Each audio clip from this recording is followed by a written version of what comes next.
You are watching the video version of the Marketing Should Be Fun podcast. We are so glad that you are here. If you prefer to listen to podcasts, you can find the Marketing Should Be Fun show on any of your favorite podcast platforms, whether that's Apple Podcasts, Spotify, anywhere else. But most of all, we're so glad you're here, and I hope that you enjoy today's conversation.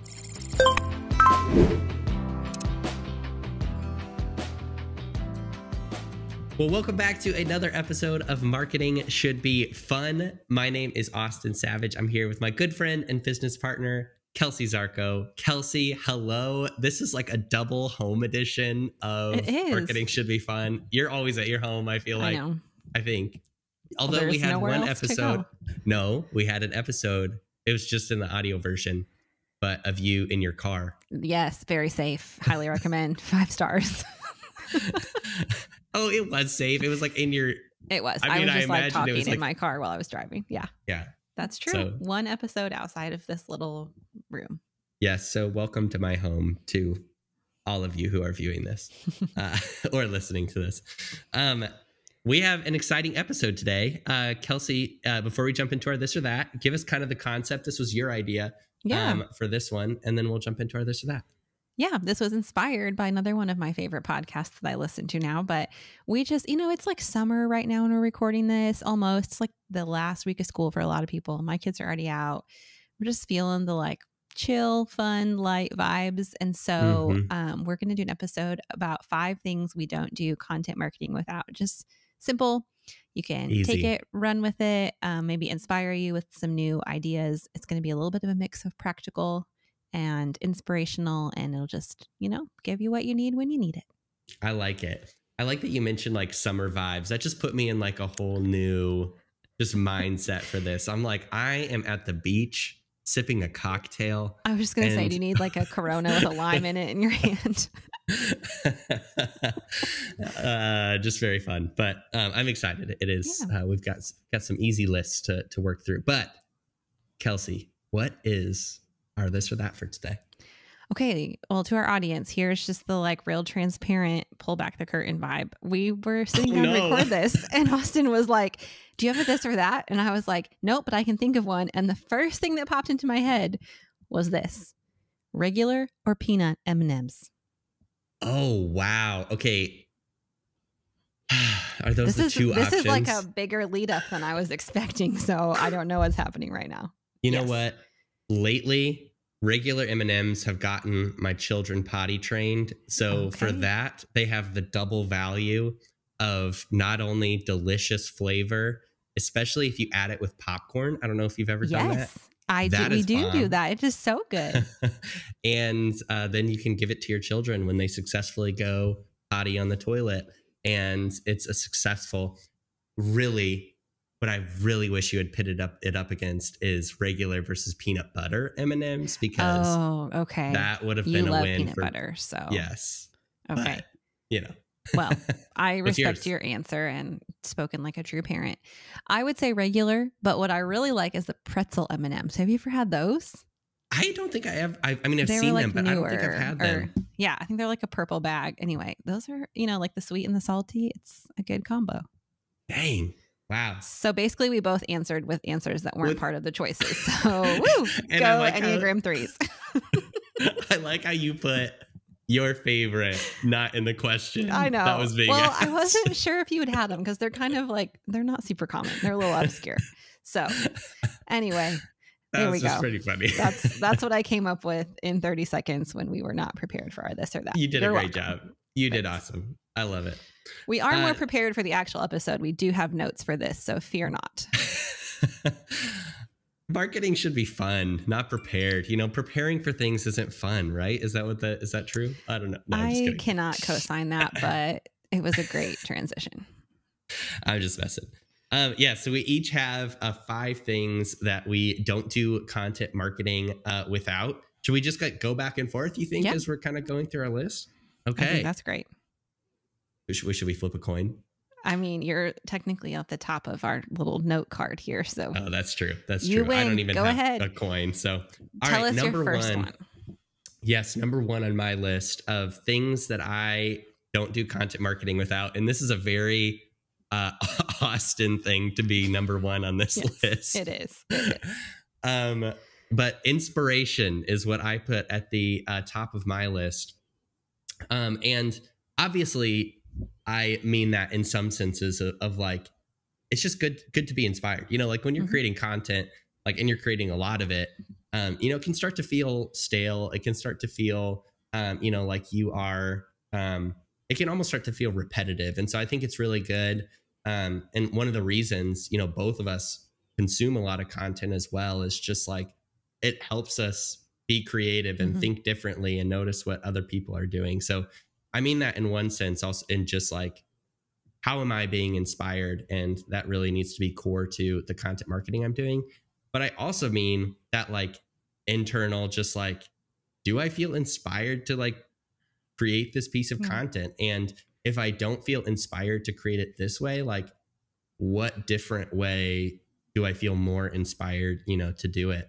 And I think like sometimes, you know, we'll, especially for like our internal content or, you know, content I, you know, post personally, like sometimes I'll have an idea that I'm like, you know what, today I need to post a reel about this. And then I get to the day and I'm like, I don't want to talk about that. I want to talk about this. And it just feels like that is a more inspired idea for me at that moment. And I think that that's a really important thing for content marketing, is like to be okay with where the inspiration is leading you, because like, even if that's a little bit different than the plan, I think sometimes that's where like that sweet spot can be for a lot of, you know, creators or brands. So number one, inspiration. I think that was a really good one to start with. I mean, we've done that with our clients too, like where we may have the idea and we keep the plan, but we're like, hey, this is actually seems like it's going in this direction, or like there's a new trend that feels inspiring to do this with. And so I think that's so important. Yeah, it is always funny when like we have an article idea for like a client or something, and it's like 5 things about this. And we're like, hey, so I know we were originally going to do it, you know, about this, but we like actually went in this direction. And, you know, it always works out. It's always great. And we shift the original idea to a later time, and it's good. Which pairs perfectly with my first one that I don't do content marketing without, because mine is content calendars. And so when people try to mess with my plan, I get stressed out. No, not really. There's a good, healthy mix of the calendar and the structure and the inspiration. 100%. You make the calendar, I break the calendar. It's kind of true. Listen, this is a new t-shirt design that's happening. No, I do love content calendars. I think especially to help you stay on track on the days that you don't feel inspired, and also just to help you think like from the top down, just through your goals and your content pillars and like your audience and what, you know, they are here for. Having a calendar has been really helpful to us, definitely because we are managing a wide variety of clients. So that definitely keeps us organized. But it's also a great communication tool when you have more than one person on your team, just so everyone is on the same page. But even when I was doing like my own content for a previous business, I would make my calendar just because that helps you work ahead or kind of just stay on track and feel like you're not sitting down every day going, what am I talking about today? Sometimes that's fun. But when you do that all the time, I think it can be really energy draining. So I love me a content calendar. That is so good. I know that I joked about breaking your content calendars, but I don't think that that's really true for the most part in our business. I don't think so either.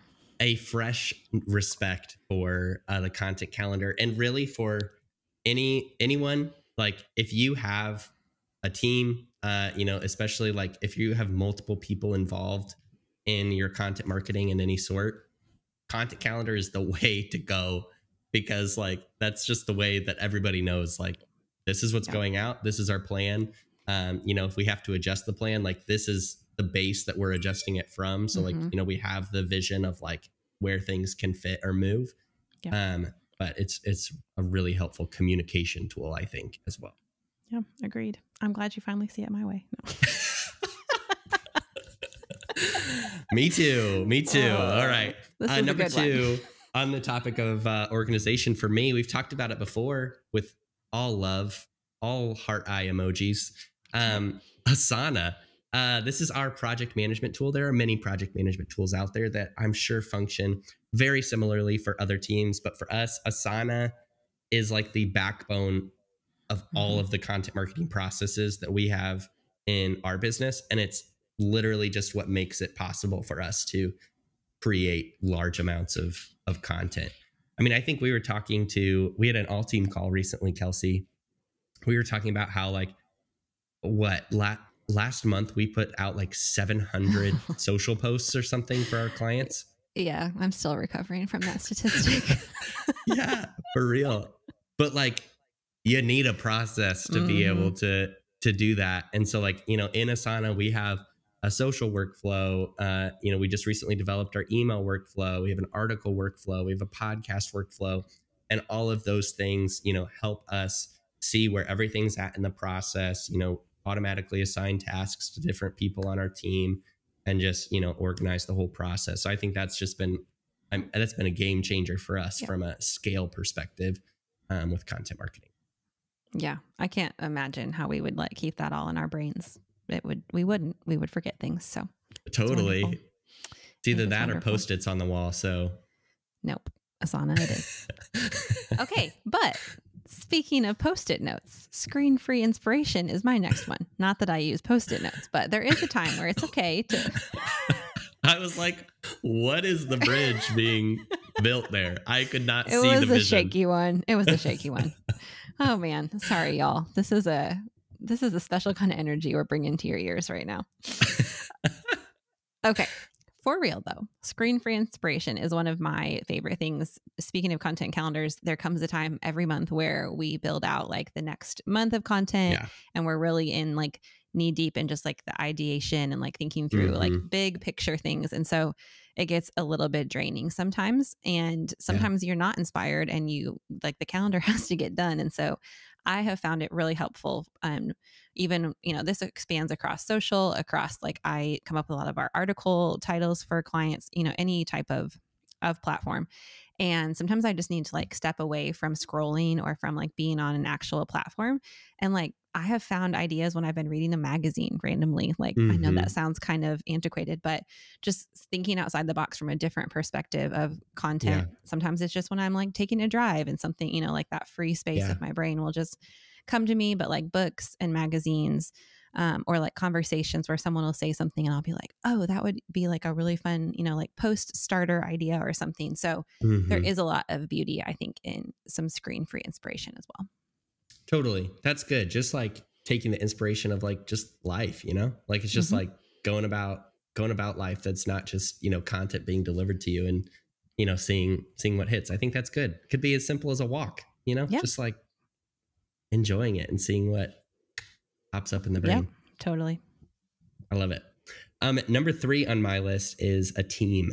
I think that this is a big one. And, it's honestly one that I've always understood it since I first like started content marketing, but like ever since starting Savage Content Collective, I think it's just like, taking that deeper sort of truth. For me, it's just like, we create a lot of content here. Like we really do. And so I think that it's just very true that it's just valuable to have multiple people looking at your content marketing ideas, your strategy, your approach, the, style, and I mean, all of the things that you can, think about under that content marketing umbrella. It is just so helpful to have multiple people helping you. And you know what, if you're new, like, and just starting out, that could be as simple as like just having 2 other entrepreneurs who are just like there to kind of just talk about what you're doing and, for you to share ideas. It doesn't necessarily have to be someone that, you're paying money to, or that, is in this business or endeavor with you. But I know for us, like, not only on the client side, just to have their perspective, but I know just each of the people on our team thinks about content differently. And, we each have things that we enjoy, like different facets of content that we enjoy differently. And it's really, really valuable to be able to like bring those perspectives. And it also helps us like get multiple pieces of content out of one idea too, where, I might see something and be like, oh, this would be a really great post about that. And you're like, well, we could also talk about, this angle of that. And it's just some really great collaboration that happens there. So yeah, a team. It made me think about when you were talking about, even if you're just starting out or like offloading some of your content isn't an option for you yet. When I was building like a previous business, there was a group of girls that were also in the same industry, and we would just get together like once a month on a Zoom call and just like build out our content calendars like together. Just like we'd work on our own, but just be like kind of chatting or like bouncing ideas off each other. And that was so valuable. So I think no matter like where you're at in this, the phase of your journey, the teamwork aspect is so vital. And then for those people who are kind of on the brink of like, I might be ready to outsource some things, but that feels scary. We've seen this. I think we've gotten to work with several clients who we've been their first step of outsourcing. And it's just been so cool to see them like, you just almost just feel their shoulders like go down with the weight just coming off of them, and just, being able to breathe and being able to be consistent like they wanted to, but not having to carry all of that themselves. So yeah, I love a teamwork talk. Yeah. It's so important. Are you nervous about this next one? No, I'm pumped. Let's do it. Okay. My third one is ChatGPT. And I said, don't worry. Trust me. I'm not going to tell our clients we just write all their content with this, because we don't right now. We don't. But what I love about ChatGPT for content marketing is that I have been running a lot of my writing through it and just saying, edit this for spelling and grammar. And I just am really like, it's just a great last pass, because sometimes our eyes just don't catch things. And so for that kind of thing, I do love the automation of it. I know you can use other things like Grammarly and things like that, but it's just been working for me really well. But then it's funny because sometimes it will edit things that I change back, because I'm like, oh no, I know our client. I know they wouldn't say that phrase that way, or like, I didn't want you to take that word out because that's something that they say all the time. And so it's just been interesting to see like, okay, there is a portion of this that, like I still want like my human, ness to like see this, and we know our clients, we know their voice, but the editing portion, and sometimes they'll just move like a sentence structure around or something that's really helpful. So yeah, it's a great little typo fixer if you need one. That's really interesting. So you've been using it at the end of your process to like edit stuff. I didn't even know that you were doing that. I got the idea actually from a LinkedIn post. So look at that, content coming full circle. Somebody was talking about it and I was like, okay, I'm going to try that. And I have really found it valuable. That's really fun. I know also for us, ChatGPT has come in handy from a like ideation perspective too, of like, not, you don't necessarily have to use it to craft content, but like, you can even just talk about like, give me 30 article ideas for, a company in this industry, or, something like that. Whatever industry you are in, to our listeners. And you can, pick and choose and say like, great, there's something I can do with this, not that one, this one, maybe not that one. And kind of, go from there. So that's it's essentially like almost a Pinterest search when you're doing that, like looking through ideas for XYZ.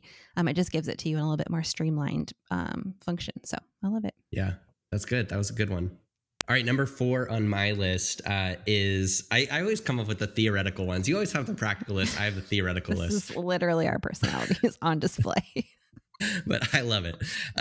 The 4th one on my list is a purpose. And I think that it's still like so important. Yeah. As you were thinking through this, when I say a purpose, I think a lot of like brand builders, business owners, like we think of like what we're trying to accomplish for our audience first, or like what we're trying to get from doing content marketing. And I really think like to be successful in content marketing, you have to know first what your personal purpose is. Like, why do I even want to start this podcast? Or like, why is it important to me to, be sharing these posts on social media, or, whatever it is, like connecting that purpose of content marketing to the purpose of your business, or the purpose of this brand that you're building, or this, mission that you're trying to accomplish. Because I think that that's really where good ideas come from. That's really where like the authenticity for what you're trying to accomplish is going to come from. Because if you're focused more on this is important to me for this reason, and not just like, this is what I'm trying to get from this, that's what's going to ultimately help you be successful in the long run. And, sort of the step down from that then is then just also thinking through the purpose of like, okay, now what do I want my content to accomplish for the people who consume it? If you have a podcast, like what do I hope my listeners take away from this? And, like for us, like we create this podcast because, you know, we want to help people just like enjoy content marketing and get some, you know, practical support and be encouraged. You know, that's why we create this show. And, you know, we hope that it leads to people working with us down the line. But, you know, really the core of why we started it, why we do it is, you know, really that purpose. That's very fulfilling to you and I. So I think that's important. Yeah, totally. I love that first part of what you said about like knowing your own purpose of like why you're doing it. Cause I think that's also not just where like the energy and good ideas come from, but like that's why you stay. I mean, if you are only existing and doing this so that you will like see people come, you know, like respond to it, those are some like weary days where sometimes you just got to keep showing up and they're not doing that. So I loved that reminder. So good. That's good. My fourth one is collaboration meetings, which sounds really fancy, but it really isn't. I think depending on who's involved in your content, I mean, we kind of touched on this with even like the teamwork. I just could not imagine doing content marketing without regularly meeting with our clients. That's something that is really important to our rhythm and just the way we kind of function and run our business here. Every client kind of has a different rhythm and a different frequency, and it all, you know, is kind of up to them too. But it is, I think there's such an interwoven approach. Like just because you have someone managing your content, I hope that doesn't mean for you that like you're disconnected from the process, because you're so vital to that when, you know, it's your brand or your services or content. So I love getting to just hop on a meeting with our clients and kind of share some progress and, you know, talk about what's going on in their business and regularly circling back, you know, whatever industry you're in or whatever your team looks like right now. Just kind of having those conversations of like, what's coming up? What are we hoping to do? What's going on? Those are very, very helpful to us. I know the other thing we do, Kelsey, is like internally, you know, we have meetings where like, I know once a week on our, you know, partner meetings, we always brainstorm, you know, a few clients at once too. And it's just like, I think that we have seen just the value of that, you know, back to the value of having a team overall. It's just like, having that space to just be like, hey, what are creative ideas that we have not leveraged, or like what are topics that we've not discussed? Just having people talk about that is so good. Totally. I know you and I even have started to just like build some of the content calendars together, like over a Zoom call. And it's just like mind blowing, life changing. Can't speak highly enough about it. I love it. All right. Last one on my list, true to the name of this podcast, is fun.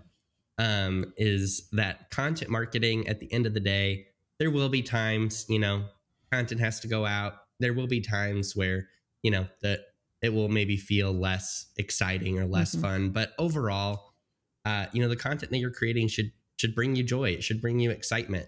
You know, it really should be fun for you to talk about the industry that you're in, or to talk about whatever you know, want to teach people or encourage people on, or, you know, whatever that is that you're trying to accomplish through your content. And, you know, we titled this show Marketing Should Be Fun for a reason, because we really do believe that is like the most compelling marketing is not created by, you know, just by people who have big budgets or, you know, who are, you know, taking it super seriously, but it's people who believe in themselves and believe in what they're trying to accomplish and just create content because of that. And I think that if you believe in yourself and then believe in what you're trying to accomplish and create content because it brings you joy, the same thing can be true to you. Your content will be very compelling as a result. Yeah, for sure. I was just talking to a client before we hopped on to record this, and we were both just like laughing so hard about a certain reel that she had like, I had like sent her the audio and then she like did it and then she sent it back to me. And I was like, this is so funny. I don't know why. It's just like hilarious to us. But those are the things that are so like, that can be true about content marketing. Like it doesn't have to be all like buttoned up and perfect. Like it should, you know, bring you joy. So I like that one. I mean, I feel like maybe I'm not following that one up with a very fun one, because my fifth one is a scheduling software. But here's what it is. Here's what I will say. Your content should be fun. It should be fulfilling and have purpose. And it also should not run your life either. Like this is a portion of your business, and your business is a portion of your life. So, you know, keeping that kind of all in line is so important, and will give you more energy. With the one-liner. Whoa.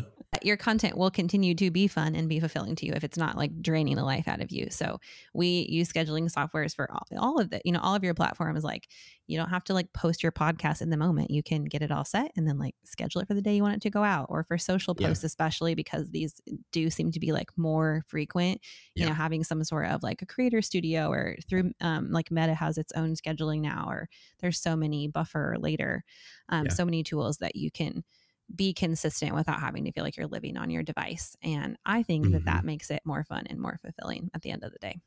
Yeah, I do. I mean, I 100% agree with that. It's like, when you have more space to just think not in the moment, I think it does allow you to be more creative and enjoy the journey a little bit more. So I think that's important.